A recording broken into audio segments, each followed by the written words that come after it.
മെരുവമ്പായി കുറുമ്പക്കാവിൽ ഭണ്ഡാരങ്ങൾ തകർത്ത് കവർച്ച നടത്തിയ കേസിൽ കുട്ടിക്കള്ളന്മാർ പിടിയിൽ. പ്രായപൂർത്തിയാകാത്ത 3 സുഹൃത്തുക്കളെയാണ് കൂത്തുപറമ്പ് പോലീസ് കണ്ടെത്തിയത്.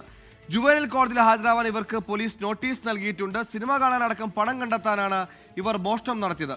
മോഷണത്തിനെത്തിയ സ്കൂട്ടർ കേന്ദ്രീകരിച്ച് നടത്തിയ അന്വേഷണത്തിലാണ് കുട്ടിക്കള്ളന്മാർ കുടുങ്ങി.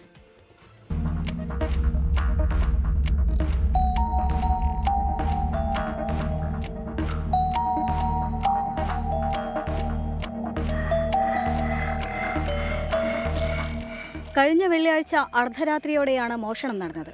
പ്രതികളിൽ ഒരാളുടെ സഹോദരന്റെ സ്കൂട്ടർ വീട്ടുകാരറിയാതെ എടുത്താണ് മൂവർ സംഘം കാവിലെത്തിയത്. ക്ഷേത്രത്തിലും കഴകപ്പുരയിലും നടവഴിയിലുമുള്ള 3 ഭണ്ഡാരങ്ങൾ ഇവർ തകർത്തു.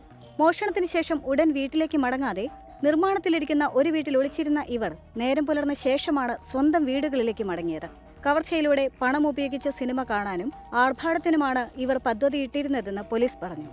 എന്നാൽ 5000 രൂപ മാത്രമാണ് കിട്ടിയതെന്നാണ് ഇവർ പോലീസിന് നൽകിയ മൊഴി.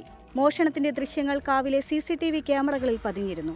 പ്രതികളുടെ മുഖം വ്യക്തമായിരുന്നില്ലെങ്കിലും ഇവർ സഞ്ചരിച്ച സ്കൂട്ടറിനെ കേന്ദ്രീകരിച്ച് പോലീസ് നടത്തിയ ശാസ്ത്രീയമായ അന്വേഷണമാണ് വഴിത്തിരിവായത്. കാവിലെ ദൃശ്യങ്ങൾക്കൊപ്പം റോഡരികിലെ ക്യാമറകളും പരിശോധിച്ച പോലീസ് സ്കൂട്ടറിന്റെ നമ്പർ തിരിച്ചറിഞ്ഞു. സ്കൂട്ടർ ഉടമയെ കണ്ടെത്തിയതോടെയാണ് കൗമാരക്കാരായ പ്രതികളിലേക്ക് അന്വേഷണമെത്തിയത്.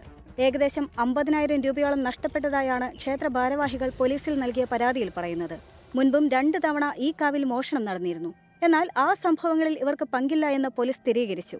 പ്രതികൾ പ്രായപൂർത്തിയാവാത്തവരായതിനാൽ നിയമപരമായ എല്ലാ നടപടികളും ജുവനൈൽ ജസ്റ്റിസ് ബോർഡിന്റെ മാർഗനിർദ്ദേശങ്ങൾ പാലിച്ചായിരിക്കും നടപ്പിലാക്കുക. 24 കണ്ണൂർ.